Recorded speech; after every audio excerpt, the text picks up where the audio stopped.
নমস্কার বন্ধুরা, কেমন আছেন সবাই? আমি ভালো আছি। আজকে এলাম অন্যরকম একটা ভিডিও নিয়ে। আজ আমি গেছিলাম বড়বাজারের বাগদি মার্কেটে। তো এখানে দেখো, এখানে সব রকমের দোকান রয়েছে। তোমরা যেমন জিনিস চাইবে ঠিক সেরকম জিনিসই পেয়ে যাবে, আর অনেক সস্তায়। তো আমি গেছিলাম একটু শপিং করতে।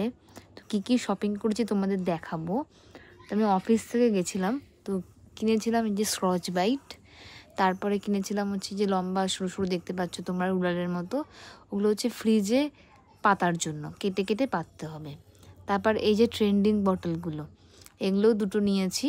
তো আমার অফিস কলিগ সাথে গেছিলো, উনি একজন নিজের জন্য নিয়েছেন আর আমি আমার জন্য নিয়েছি। এই বটলটা আমি আমার হাজব্যান্ডের জন্য নিয়েছি, বাচ্চাদের মতো, কিন্তু আমার খুব কিউট লেগেছে তাই। এই দুটো বটল আমি নিয়েছি আমার শাশুড়ি মা এবং শ্বশুরের জন্য। তো আর কিনেছি হচ্ছে, এখানে দেখতে পাচ্ছ ব্লু কালারের ক্লিপটা কিনেছি, আর কিনেছি স্টিক নোট। এবার আমি স্টিক নোটে সব নোটে লিখে লিখে দিয়ে অফিস চলে যাব, বরকে বিরক্ত করব, ও যখন আসবে অফিস থেকে দেখতে পাবে। আর কিনেছি সামনে ওর জন্মদিন, তার জন্য ফয়েল কার্টেন কিনেছি আর 2 রকমের বেলুন কিনেছি। তোমাদের কেমন লাগে?